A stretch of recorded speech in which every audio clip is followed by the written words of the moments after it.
Dans le dernier vidéo, on a vu comment importer plusieurs images à l'intérieur d'un même document en layer. De la manière que je vous l'ai montré, c'est qu'on amenait chaque image séparément ici dans des tables, qu'on sélectionnait la première image, on venait la positionner par-dessus le tab en gardant la touche Shift de notre clavier enfoncé pour la centrer, et on faisait la même étape ici. De cette façon-là, on pouvait apporter plusieurs images à l'intérieur de notre document en layer, comme vous pouvez voir layer 1, layer 2. Ce n'est pas la meilleure façon de faire, ce n'est pas la plus rapide non plus.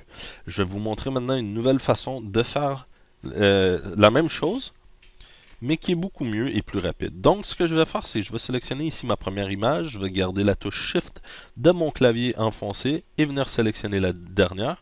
Comme vous pouvez voir à cause de la petite bande bleue alentour des images, on voit que nos 5 images ici sont sélectionnées. Le fauteuil roulant motorisé, je ne voudrais pas l'importer, je n'ai pas besoin de l'importer. Donc, je vais enfoncer la touche contrôle de mon clavier et cliquer dessus. Et automatiquement, elle est désélectionnée sans perdre la sélection des autres. Maintenant, pour ouvrir toutes ces images dans un seul document en layers différents, on va enfoncer le bouton de droit de la souris, venir dans le petit menu ici qui dit Photoshop et choisir l'option qui dit Load Files into Photoshop Layers. Automatiquement, Photoshop va me les importer dans un seul document avec des layers différents. L'avantage aussi d'utiliser cette méthode, c'est que par défaut, comme vous pouvez voir, Photoshop n'a pas créé de background image, n'a pas créé une image qui s'appelle background, un layer, excusez, qui s'appelle background, et il a automatiquement nommé mes layers avec le nom de mes images pour que je puisse les reconnaître plus facilement. Bien sûr, si je n'aime pas le nom, comme celle-ci ici, le mur de briques DC350, bon, je suis pas trop sûr c'est quoi, on peut double-cliquer ici sur le nom et venir renommer ce layer à Brick Wall. On n'est pas nécessairement non plus obligé de garder le point JPEG. On sait nous autres que c'est un JPEG ou peu importe, on peut le sauvegarder en GIF ou PNG plus tard. Donc, on peut renommer ici nos images de cette façon et automatiquement, on a fait le même processus que dans le dernier vidéo, mais beaucoup plus rapidement. Bon, je sais maintenant que je vais vouloir faire plusieurs modifications à mes layers, probablement les rapetisser, les agrandir. Donc, ce qu'on va faire, c'est que on va tout de suite les convertir en Smart Object. Il y a plusieurs façons de le faire, encore une fois. On peut sélectionner ici le Brick Wall, venir dans Layer et venir sélectionner le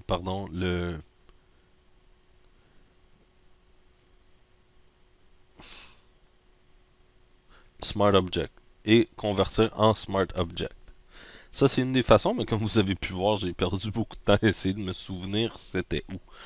Donc, l'autre façon la plus simple de le faire, c'est de enfoncer le bouton de droit de la souris et venir chercher Convert to Smart Object.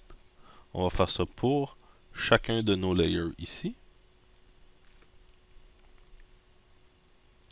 Et maintenant, je sais que je vais pouvoir les retravailler, les agrandir, les rapetisser. Une autre chose qui est important de savoir avec les layers,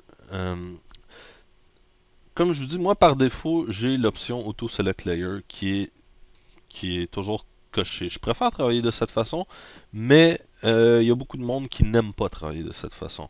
Donc, ce qu'on va faire, c'est qu'on va voir, par exemple, ici, j'ai mon mur de briques qui est sélectionné présentement. J'aimerais ça ne pas le déplacer et venir chercher l'image derrière. Je sais que derrière, il y a une image, le paysage d'hiver qui se trouve derrière. Donc, si je voudrais déplacer l'image qui se trouve derrière, il y a plusieurs façons de le faire. La première, c'est de venir ici cliquer le layer et ensuite la déplacer. C'est une façon de faire, mais ça prend du temps parce qu'on doit venir ici sélectionner tout le temps dans notre panneau de droit. L'autre façon, c'est quand on qu'on clique sur le bouton de droit de la souris enfoncé pendant qu'on est par-dessus l'image ici, il nous montre ici les images qui se trouvent derrière. Donc j'ai le brick wall, j'ai le paysage d'hiver et le paysage viticole qui se trouve complètement en arrière-plan. Donc je pourrais venir sélectionner n'importe lequel et automatiquement, vous voyez, mon layer a été sélectionné et je peux maintenant le bouger. Donc si je voudrais prendre le paysage d'hiver, je le sélectionnerai de cette façon et je viendrai le déplacer. Une autre chose qu'on peut faire, c'est que temporairement, au lieu de venir sélectionner le Auto Select Layer, on peut appuyer sur la touche CTRL ou commande sur Mac et venir sélectionner temporairement notre layer de cette façon en gardant la touche CTRL enfoncée. La touche CTRL fait, si on veut, un toggle du Auto Select Layer. Donc voilà une autre façon de venir sélectionner rapidement un layer en gardant la touche CTRL ou commande enfoncée sans avoir à cocher Auto Select Layer. Maintenant, ce qu'on va voir, c'est comment aussi déplacer et enligner et redistribuer des éléments. On va prendre ici par exemple cette image, je vais la mettre plus grande. J'aimerais la voir grande ici et avoir en tant que thumbnail les images ici sur le côté.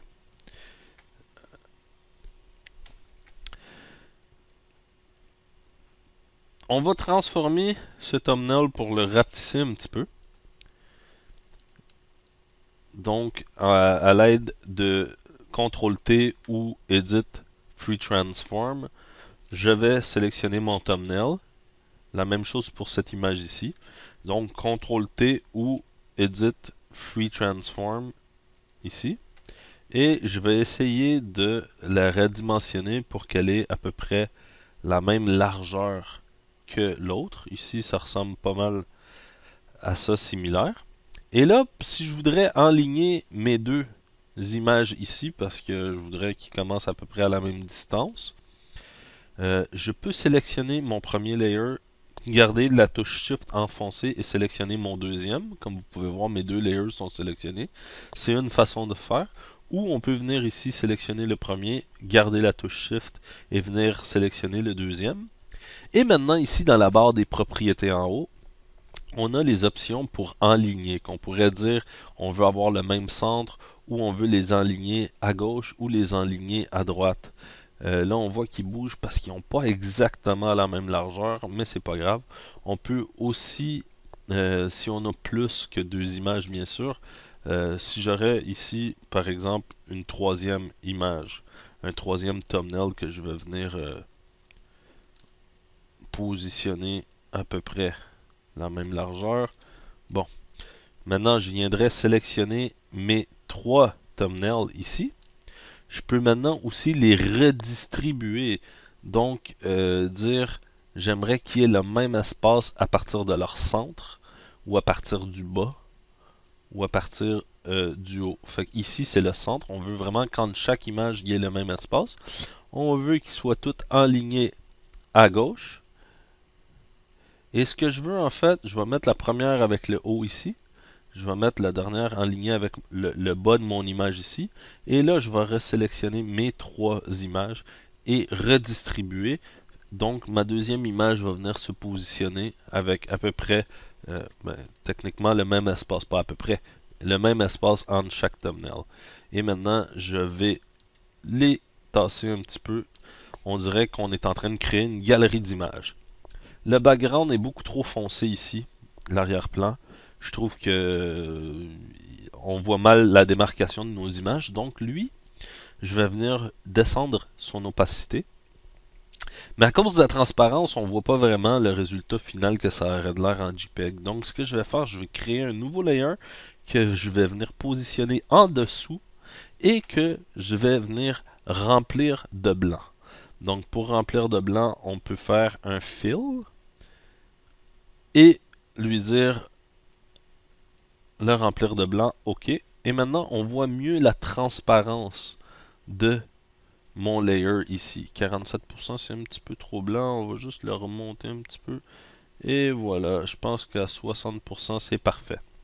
Donc, on est en train de se créer, si on veut, une espèce de galerie d'images. Je vais venir sélectionner mes 4 images ici et juste les recentrer un petit peu Et voilà, on peut, comme vous pouvez voir, sélectionner plusieurs images, les modifier en même temps.